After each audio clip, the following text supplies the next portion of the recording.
Dan, congratulations. Thank you. It's an amazing achievement, but what does it mean for you? Yeah, look, I'm incredibly humbled and honoured to receive the award. Completely unexpected, both to be nominated but also then to receive the award. And really, I'm just delighted for all the work we've been doing for the last 2 decades to be recognised in this way and to understand the impact it's had on the community. I think it's a great testament to the fantastic work we do here at Turning Point, and just, delighted to be recognised in this way. Whilst you're very humble about the team, it is about you. What's sort of the things that you're most proud of? I mean, the story starts when I came to Australia. I came to Australia in '99. I was halfway through an addiction training program and I just finished a PhD in addiction, and I came to Victoria and I discovered there wasn't any addiction training posts. There wasn't actually a training course. There wasn't a specialty of addiction. And I couldn't get a job working in Victoria as an addiction doctor. And I suppose what drove me is to look at how we could develop addiction up as a medical specialty, how we could create a training positions in the state, create an advanced training program binationally, and really elevate addiction as a genuine medical specialty and grow expertise of both medical, nursing, allied health workforce. And that's really what's driven me the last 20 years, and just been fantastic to work with so many great people to allow that to happen.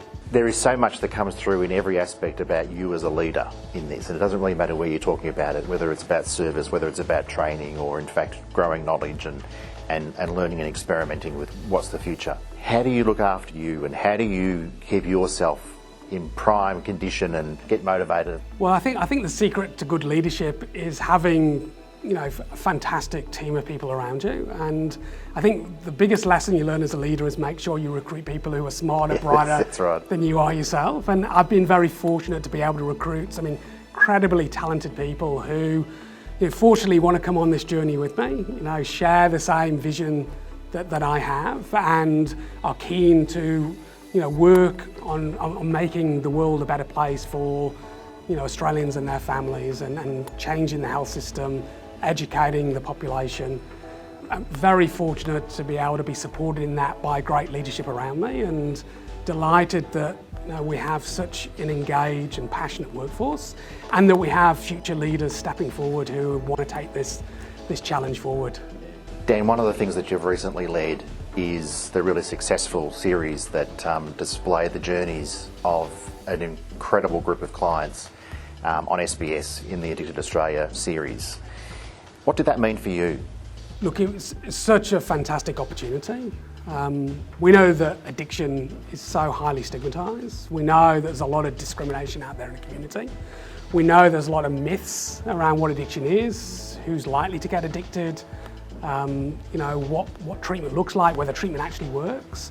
So the opportunity to have 4 hours on mainstream television to tell the real stories of addiction, to actually tell who addiction affects, which is everyday Australians, everyday families, people struggling, looking for treatment. To be able to tell those stories, was a real privilege, and to be able to tell that to the nation really is just, that first step in changing the community conversation about addiction, what it is and how we respond. So the series gave an opportunity for the commencement of a conversation and the commencement of those discussions about what needs to be different and where do we need to go. And that's been, through the Rethink Addiction platform. Where do we need to go with it? Yeah, I think Addicted Australia and the response we've got from Rethink Addiction campaign has been fantastic to date. We've had over 40 organisations come on board in really record time to support the campaign.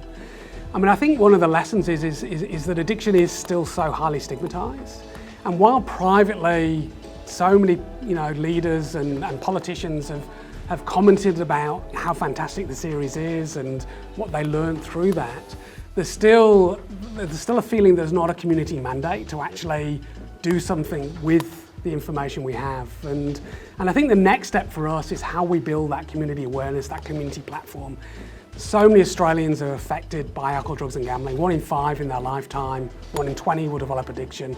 So many families are affected. Everyone knows someone in their life who's been affected.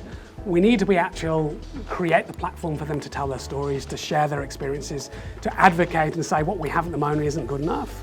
we should expect the same standard of care we do for every other health condition. We need to create that platform, we need to mobilise the community, and really it's only then, when politicians know that the community is behind this issue, that we'll see change, and that's really the challenge for us in moving the Rethink Addiction campaign forward.